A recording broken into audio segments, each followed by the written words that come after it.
1 नवंबर को अजय अपने घर पर बुलाता है राहुल को और बोलता है कि घर पर पार्टी है, आप घर पर आ जाइए। तैयार होके अजय के घर पर पहुंच जाता है। बहुत सारी चीजें बनाई गई हुई थी। राहुल अपनी आंखों से देख भी रहा होता है, लेकिन बात कुछ ऐसी होती है कि राहुल फोन पर बात करने लगता है और जो अजय होता है वो जेब से तमंचा निकालता है और राहुल के पीठ पे मार देता है। राहुल की मौके पर ही मौत हो जाती है, हत्या हो जाती है। अजय क्या करते हैं, उस लाश को उठाकर एक जंगल में फेंक देते हैं। कुछ दिन बाद राहुल के ही गांव के कुछ लोग उस जंगल में जाते हैं, तब उस लाश का पता चलता है। पुलिस तुरंत उस लाश को अपने कब्जे में लेती है। फिर राहुल का जो कातिल होता है उसको पकड़ा जाता है और इस कत्ल में कौन कौन लोग शामिल थे, कहानी झकझोर कर इसलिए रख देगी क्योंकि राहुल की हत्या में शामिल उसकी पत्नी भी थी। बरामद हुआ था, जिस पर कि पुलिस ने अज्ञात के विरुद्ध परिजनों की तहरीर पर मुकदमा दर्ज किया था, जिसके चलते ये घटना को अंजाम दिया गया।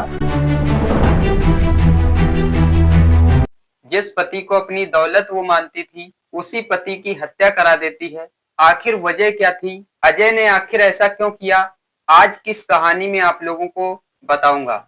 नमस्कार दोस्तों, आप सभी का स्वागत है इस चैनल पे। अगर आप लोग चैनल पर नए हो तो चैनल को सब्सक्राइब जरूर कर लेना और पास में लगे बेल आइकन को प्रेस करके ऑल पर जरूर सेलेक्ट कर लेना। तो अब चलिए बात करते हैं कि आखिर ये सच्ची घटना कहाँ की है। सच्ची घटना उत्तर प्रदेश के मेरठ जिले की है। यह कहानी उसी मेरठ की है जहां पर पत्नी ने अपने ही पति सौरभ को ड्रम के अंदर सीमेंट से जाम कर दिया था, वो भी अपने बॉयफ्रेंड के लिए। तो वहीं की रहने वाली अंजलि नाम की महिला काफी खूबसूरत होती है। इसकी कुछ दिन पहले शादी होती है राहुल नाम के शख्स से। तो इनके 3 बच्चे भी हो जाते हैं। इनकी जिंदगी अच्छे से गुजर रही होती है। दरअसल जो राहुल था वो किसानी का काम करता था, अपने माँ बाप का इकलौता बेटा था।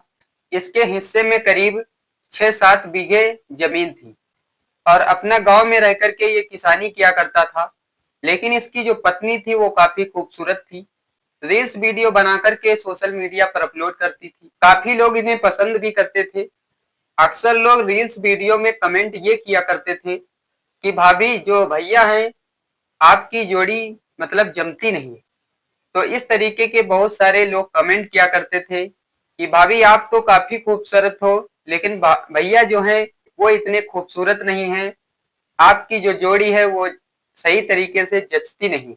तो उसे बड़ा अफसोस होता था। लेकिन आज से 1.5 साल पहले पास के ही रहने वाले एक अजय के साथ अंजलि का अफेयर हो जाता है। अजय जो है अंजलि के घर पर भी आया करता था और बाहर होटल पर भी मिलते थे। होटल में रंगरलिया मनाया करते थे। लेकिन इस बात की खबर अंजलि के पति राहुल को बिल्कुल भी नहीं थी। राहुल को लग रहा था मेरी पत्नी जो है काफी खूबसूरत है, मेरे साथ रील्स वीडियो बनाती है और जिस तरीके की मैं पत्नी चाहता था उस तरीके की पत्नी भी मुझे मिल गई है। दरअसल जो राहुल था वो जिस तरीके की पत्नी वो चाहता था अपने लिए, उस तरीके की पत्नी उसे मिल गई थी। लेकिन उसे ये नहीं पता था जो पत्नी मुझे मिली है यही पत्नी मुझे एक दिन ये दिन दिखा देगी। फिर अजय और अंजलि का ऐसे ही चलता रहता है। कभी होटल में रंगरलिया मनाते थे, कभी घर पर बुला लिया करती थी। आज से 15 दिन पहले अंजलि अपने बॉयफ्रेंड अजय को बुलाती है घर पर। लेकिन जो अंजलि का पति राहुल था वह अजय को देख लेता है रंगरलिया मनाते हुए। जब वो रंगे हाथों पकड़ता है तब अंजलि और अंजलि के पति राहुल के बीच में बहस होती है, लड़ाइयाँ होती है, झगड़े होते हैं। लेकिन अंजलि जो थी वो काफी परेशान हो रही थी अपने पति से। ये बात अजय को वह बताती है। अजय बोलता है कि अगर वो ज्यादा परेशान कर रहे हैं तो इनको रास्ते से ही हटा देते हैं, उसके बाद में हम दोनों लोग साथ में रहेंगे।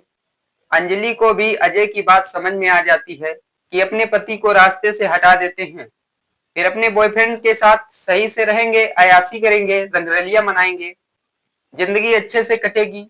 अंजलि यही चाहती थी। जब राहुल ने अंजलि को रंगे हाथ पकड़ा उसके बाद में अजय से काफी बहस राहुल की भी होती थी, लड़ाइयाँ होती थी। लेकिन एक दिन क्या होता है कि अजय फोन करता है राहुल के पास कि मैंने पार्टी रखी हुई है, और बहुत सारे लोगों को हमने बुलाया है, बहुत सारे गेस्ट को बुलाया है और काफी इंजॉय करेंगे। तो फिर राहुल क्या करता है कि वो तैयार होता है और अजय के घर चल देता है। जब अजय के घर जाता है तो अजय के घर में काफी चीजें बनी हुई थी, तो राहुल को किसी भी चीज का कोई अंदाजा नहीं था कि आज मेरे साथ क्या होने वाला है। राहुल क्या करता है कि फोन पर बात कर रहा होता है और अजय जो है मौका पा जाता है और रिवॉल्वर निकाल करके राहुल के पीठ पर मार देता है। राहुल की मौके पर ही मौत हो जाती है। जब मौत हो जाती है तो अजय क्या करता है कि उसकी लाश उठा करके एक जंगल में फेंक देता है। फिर अजय अंजलि के पास फोन करता है कि मैंने आपके पति को रास्ते से हटा दिया है, आपके पति की हत्या कर दी है। अंजलि कहती है बहुत अच्छा किया, अब हम लोग साथ में रहकर जिंदगी अच्छे से गुजारेंगे। अंजलि काफी खुश थी पति के मरने पर।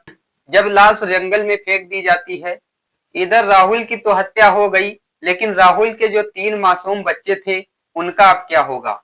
जब इधर राहुल की हत्या हो जाती है तो राहुल के जो माँ बाप होते हैं अपने इकलौते बेटे को ढूंढने लगते हैं, पुलिस में रिपोर्ट दर्ज कराते हैं। पुलिस जब राहुल को ढूंढना शुरू करती है तो राहुल कहीं पर भी नहीं मिलता है। ना तो उसका कोई सीसीटीवी फुटेज मिल रहा था, ना ही पुलिस नंबर से लोकेशन पता कर पा रही थी। लेकिन कुछ दिन बाद क्या होता है कि उसी गांव के कुछ लोग उस जंगल में जाते हैं और वहां पर राहुल की लाश देखी जाती है। तब पुलिस को बताया जाता है। पुलिस उस लाश को कब्जे में लेती है और पोस्टमार्टम के लिए भेज देती है। तो अजय का नाम सामने आता है। फिर अजय को पकड़ा जाता है तो पूरी कहानी सामने आती है। अजय के पास 315 बोर का तमंचा पकड़ा जाता है और इसके ऊपर मुकदमा दर्ज करके इसको जेल भेज दिया जाता है।